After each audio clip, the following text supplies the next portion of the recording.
Hi friends, இன்றைக்கி morning routine தான் இந்த வீடியோவில் போட்டிருக்கேன். உங்களுக்கு பிடிச்சா ஒரு லைக் ஒன்று தட்டுங்க, பிடிச்சா ஒரு சப்ஸ்கிரைப் கூட பண்ணுங்கள். ஸோ உங்கள் சப்போர்ட் எனக்கு இருந்தால் தானே நானும் கொஞ்சம் முன்னேறலாம். ஸோ வாங்க பார்க்கலாம். ஸோ இன்றைக்கி காலையில் பார்த்திங்கன்னா எனக்கு டீ தாங்க. நான் ஒரு டீ பைத்தியம், ஆனால் அதிகமாக டீ எடுத்துக்க மாட்டேன் சம்டைம்ஸ். ஸோ டீ ரெடி ஆயிடுச்சு. அடுத்தது கொஞ்சம் மல்லாட்டை வாங்கிட்டு வந்தார் ஹஸ்பண்ட். உங்கள் ஊரில் நீங்கள் என்ன சொல்லுவீங்க? மல்லாட்டைக்குன்னு சொல்லுங்கள், வேர்க்கல்லன்னு சொல்லுவாங்க.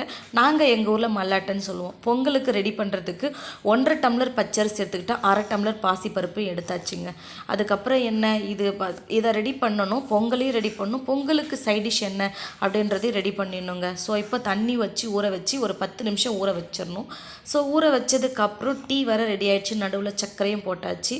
அதுக்கப்புறம் ஹஸ்பண்ட் பார்த்திங்கன்னா இது நெல்லிக்காவில் மோர் கேட்டார். ஸோ நம்ம இந்த மாதிரி நெல்லிக்காய் மோர் அவங்களுக்கு கொடுக்கறதுனால ஸோ அவங்க அந்த டே ஃபுல்லாகவே கொஞ்சம் எனர்ஜெட்டிக்காக இருப்பாங்க. அவங்க கொஞ்சம் டீ குடிக்கிறத அவாய்ட் பண்ணிட்டாங்க. ஸோ ஒரு நாளைக்கு கேரட் ஜூஸ், ஒரு நாளைக்கு பீட்ரூட் ஜூஸ், ஸோ அந்த மாதிரி மாற்றி மாற்றி அடித்து கொடுக்குற மாதிரி ஒரு ஐடியா. ஸோ இன்றைக்கி நெல்லிக்காய் மோர் தான் நான் கொடுத்துருக்கேன். ஸோ இந்த நெல்லிக்காய் மோரில் வைட்டமின் சி இருக்குது. நெல்லிக்காவில் நெல்லிக்காய் மோர் குடிக்கிறதுனால அன்றைக்கி எனர்ஜெட்டிக்காக இருக்கலாம். ஸோ நிறைய பேர் பிபி பேஷண்ட், சுகர் பேஷண்ட் எல்லாம் கூட இதை நம்ம எடுத்துக்கலாம். அதுக்கு பிறகு நான் கருவேப்பிலை சேர்த்துக்கிறதுனால ஏர் ஃபாலை கூட கண்ட்ரோல் பண்ணும். ஸோ இந்த மாதிரி நம்ம நிறைய நன்மைகளை நம்ம சொல்லிகிட்டே போகலாங்க. ஸோ நம்ம டே லைஃப்பில் நம்ம எடுத்துக்கிற ஃபுட் ஐட்டங்களை நம்ம நல்லா எடுத்துக்கும் போது நம்ம ஹெல்த்தியாக இருக்கலாம். அடுத்தது என்ன, மோரை நான் வடிகட்டிட்டேன். நெல்லிக்காய் மோரை வடிகட்டியாச்சுங்க. வடிகட்டிட்டு நான் டம்ளரில் கொடுக்கல, சொம்பில் கொடுத்தேன். ஸோ சொம்பில் கொடுக்கும்போது கொஞ்சம் நிறையாவே இருந்துச்சு, நல்லா குடித்தாங்க. குழந்தைங்களுக்கும் கொடுத்தாங்க, ஆனால் குழந்தை கொஞ்சம் குடிக்கல. ஏன்னா அதில் கொஞ்சம் புளிப்புத்தன்மை இருக்கிறதுனால குழந்தையும் குடிக்கல. ஸோ நீங்கள் டேயில் என்னென்னலாம் ஃபாலோ பண்ணுவீங்கன்னு எனக்கு கமெண்ட் பண்ணுங்கள். எனக்கும் ஒரு பக்கம் டீ ரெடி ஆகிடுச்சு.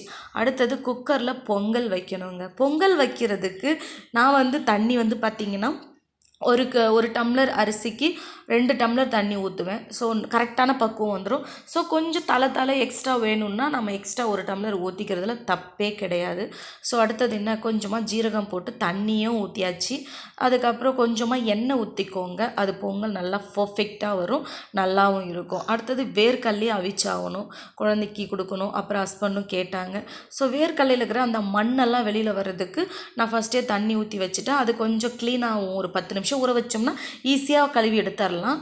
ஸோ அடுத்தது பார்த்திங்கன்னா கத்திரிக்காய் கொஸ்தி செய்ய போகிறேன். இந்த கத்திரிக்காய் கொஸ்தி பார்த்திங்கன்னா இட்லி தோசைக்கெல்லாம் செம்ம காம்பினேஷனாக இருக்கும். நான் இன்றைக்கி பொங்கலுக்கும் இது காம்பினேஷன் ஆகிட்டேன்.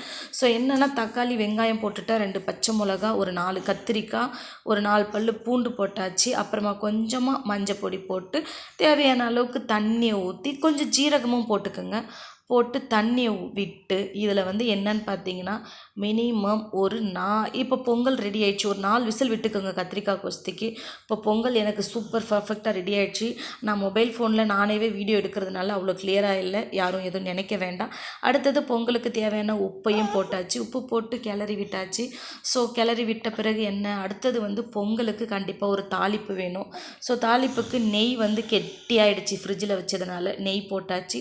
கொஞ்சம் மிளகு, அதுக்கப்புறம் கொஞ்சம் முந்திரி பருப்பு, கொஞ்சம் ஜீரகம், ஒரு 4 துண்டு இஞ்சியும் போட்டுட்டேன். அதுக்கப்புறம் கொஞ்சம் கருவேப்பிலை போட்டு அப்படியே இதை என்ன பண்ணணும், ஒரு நல்லா வதக்கிட்டு அடுத்த ஸ்டெப்பு என்ன, நம்ம பொங்கல் பொங்கலையும் கொஞ்சம் நல்லா கிளறி விட்ட பிறகு இந்த வதக்கி வச்சுக்கிற இதெல்லாம் எடுத்து கொட்டின பிறகு நல்லா கிண்டி விட்டுருங்க. நம்ம ஸ்டைலில், வீட்டு ஸ்டைலில் ஒரு பொங்கல் ஈஸியாக ரெடி ஆகிடுச்சு. ஸோ உங்களுக்கு பிடிச்சா ட்ரை பண்ணுங்கள். நல்லாவே நல்லா இருந்துச்சு. சிம்பிளாக தான் ரெடி பண்ணேன், நல்லா சூப்பராகவே இருந்துச்சு சாப்பிட்றதுக்கு. அதுவும் இந்த கத்திரிக்காய் கொஸ்தியோட டேஸ்ட் வேறு லெவலில் இருந்துச்சு. ஸோ மறக்காமல் ட்ரை பண்ணுங்கள். ஸோ அடுத்தது பார்த்திங்கன்னா கத்திரிக்காய் கொஸ்தி ரெடி ஆகிடுச்சு, நானும் இறக்கிட்டேன். அதே வானல்லே பார்த்திங்கன்னா எண்ணெய் ஊற்றி கடுகு போட்டு கொஞ்சம் கருவேப்பிலை, கொஞ்சமாக பொடியாக நறுக்கின வெங்காயத்தையும் போட்டு அதுக்கப்புறம் என்ன, அது நல்லா வதங்கின பிறகு இந்த கத்திரிக்காய் கொஸ்தியை தண்ணி வடிகட்டிட்டு அதை கொஞ்சம் நல்லா மசிச்சுக்கோங்க. மசியல் வச்சு மசித்தாலும் மசிச்சுக்கோங்க, இல்லைன்னா உங்கள் கிட்ட அந்த மத்து இருக்கும் இல்லையா, அதை வச்சு மசித்தாலும் மசிச்சுக்கோங்க. மசித்த பிறகு அதுக்கப்புறம் என்ன, தேவையான அளவுக்கு உப்பு போட்டுக்கணும் டேஸ்ட்டுக்காக. போட்டு இந்த நம்ம வதக்கி வச்சுக்கிற வெங்காயம், அதுக்கப்புறம் கருவேப்பிலையும் போட்டு அதோட கொட்டி கிளறுனா சூப்பரான கொஸ்தி ரெடிங்க. இதை நம்ம என்ன பண்ணலாம், ஒரு வேளை உங்களுக்கு பொங்கலுக்கு லைக் இல்லைன்னா ஒரு வேளை ஒரு தோசைக்கோ ஒரு இட்லிக்கோ வச்சு சாப்பிட்டிங்கன்னா டேஸ்ட்டு அல்டிமேட்டாக இருக்குங்க. ஸோ இதுதான் அதுக்கப்புறம் லாஸ்ட்டாக கொஞ்சம் மல்லி இலை போட்டுக்கோங்க. இதுதான் என்னுடைய சமையல் இன்னைக்கு எங்கள் பிரேக்ஃபாஸ்ட்டுங்க. அடுத்தது இதுக்கு தேங்காய் சட்னி இல்லைன்னா கண்டிப்பாக நல்லா இருக்காது. ஒரு தேங்காய் உடைச்சாச்சு, அதில் பாதி தேங்காய் எடுத்து கொஞ்சம் பொட்டுக்கல்ல ஒரு 3 பச்சை மிளகா போட்டு தேங்காய் சட்னியும் ரெடி ஆயிடுச்சுங்க. ஒரு சூப்பரான பொங்கலுக்கு கத்திரிக்காய் கொஸ்தி, அதுக்கப்புறம் தேங்காய் சட்னி ரெடி ஆயிடுச்சு. இப்போ அடுத்து என்ன, குழந்தைக்கு போய் ஊட்டி விடணும். ஊட்டி விடுறதுக்காக கொஞ்சமாக பொங்கல், அதுக்கப்புறம் சைடிஷ் எடுத்துட்டு போயாச்சுங்க. அப்புறமா வீட்டில் கொஞ்சம் கிரேப்ஸ் இருந்துச்சு, யாரும் சாப்பிடல, புளிப்பாக இருந்துச்சு. அதனால் என்ன பண்ணியாச்சுன்னு பார்த்தீங்கன்னா, இட்லி பாத்திரத்தில் அவிக்க போகிறேன். அவிச்சு காய வச்ச பிறகு அது ட்ரை கிரேப்ஸ், அதை வச்சு நம்ம பாயாசத்துக்கு குழந்தைங்களுக்கு அப்படியே கொடுக்கலாம், நல்லா விரும்பி சாப்பிடுவாங்க.